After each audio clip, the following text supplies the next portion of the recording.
Hi guys, Fernandes, John Lembo here on the grid.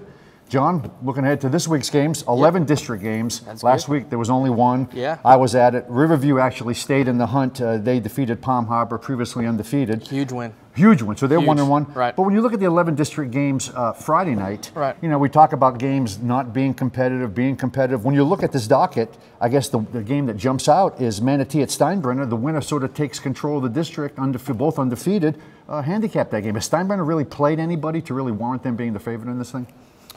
Well, I mean, they really haven't played the world's toughest schedule. Right, yeah. But this is a big game for Manatee because Steinbrenner's 2-0 in the district. Manatee's 1-0. And they play 6 district games. So if Steinbrenner wins and they go to 3-0, that means to win the district, Manatee has to win out and have Steinbrenner lose 2 of their last 3, if that makes sense. So, I mean, Manatee needs to win this to keep their district title hopes alive. I mean, one loss will get you in the playoffs if they lose only one. But if they want to win the district, this is a must-win game. And it's hard to say that second weekend of district play.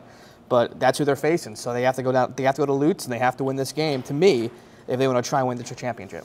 I mean, you don't watch Manatee every week. I mean, Right. do you think they're on the right track heading forward in terms of what John Booth wants to see out of his team?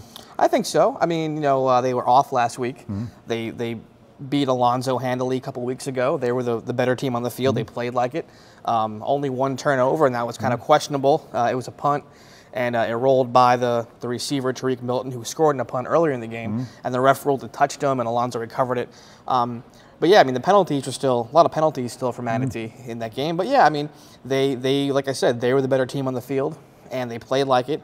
So yeah, I mean, that was a big win. And hey, you win tomorrow night, you're 2-0 in your district, and I think if they win tomorrow night, they'll be in good shape to take that district and be home the first week of the playoffs. Yeah, I think if they go on a tough place to play and they win that game, Right. that might get them catapulting in the right direction. Right. Another game of local interest because it pits south against north. Here you've got Venice and Sarasota. Yep. Last road game for Venice was their opening game. Right. They've been at home. Now they go on the road against a very young Sarasota team. Is Sarasota really ready to take on a Venice team that's pretty much battle tested right now? Well, I mean, I don't think you cross Sarasota off. Right, I mean, sure. they hung with Palmetto all Right. game, and that was without Josh Booker for 3 quarters. So, you know, I think, as you mentioned a couple weeks ago, Brian Ryle's doing a nice job at Sarasota. They're young. They're not as tested as other teams in the district, but I think they'll stay with Venice. I think Venice is the better team. I think Venice will win. But I think Sarasota will be in the hunt. I think they're a tough team. I think they got some guts out there in Sarasota, and I think, like I said, in a year or two, I think Sarasota will be one of the teams that we'll talk about in this district. I mean, when you look at Sarasota, maybe we should give them more props because they are an up-and-coming team. Right. Brian Gagg and Booker, sort of a very nice, young 1-2 combination. And if you're a Sailor fan, you can look the next couple of years and say, hey, we have this nucleus on offense. Yeah, I mean, and they were teammates back in the Sun Devils days. The O-line is young, too, so they're all kind of growing together. I think that's a big key, when all your guys can kind of grow. Like we saw it in Braden River. Right. All those guys grew together through that 1-9 season, and now they're 5-0. They're ranked, I think, 3rd or 4th in the state. You know, they're having a great year last year. So when you have guys who can grow together and learn together and sometimes lose together, that helps in a year or two.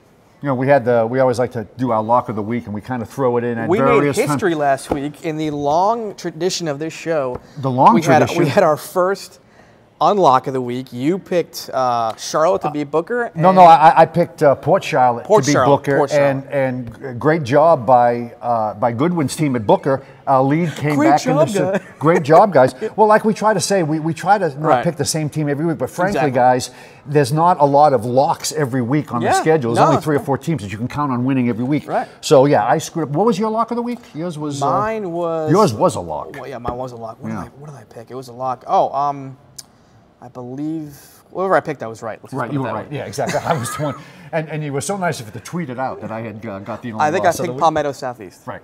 There we go. And I retweeted that exactly. Yes. Who's your lock of the week this week? Well, I'm going to go further down south. Charlotte is going to Island Coast. Island Coast is 1-0 in the district, as Charlotte is, but they're giving up 40 points a game. Charlotte is scoring 41 points a game. They scored at least 40 points in all 5 of their wins so far.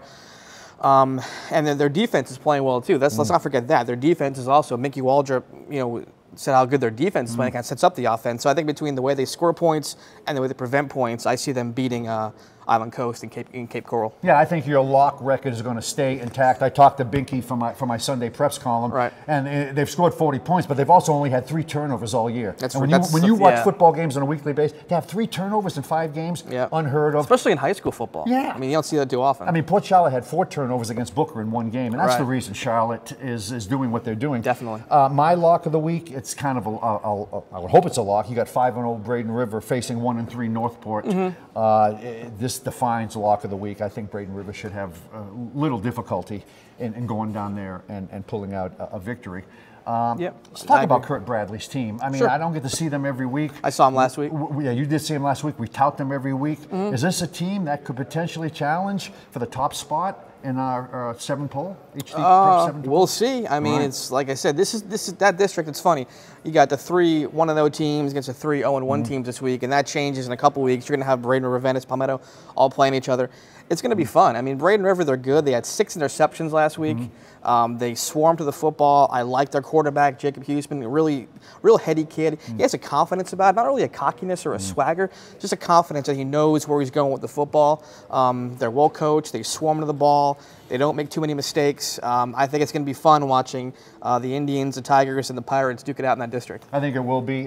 Kurt Bradley's instilled a lot of confidence in that team. I think they're going to go out every week thinking they're going to win a game. Well, they've won 15 straight regular season games, so why not? Why not feel confident? You got to have that mindset. Right. So we got 11 district games tomorrow. A lot to sort of look back on next week. Yep. On the grid. Anything else you want to get? Any other teams out there tomorrow night that may pull a surprise? Or you have Venice? I mean, are the usual suspects going to win tomorrow night? You think? I think so. I think so. But then, like I said, and after a couple weeks, after next week, it's going to be all teams kind of who are all 2-0 and 1-0 facing each other. It's going to be fun. Yeah. So Friday night games, 11 district games. Some will be decided even more the week after, and we'll be here to talk about it. So for colleague John Limbo, I'm Doug Fernandez, and we'll see you on the grid.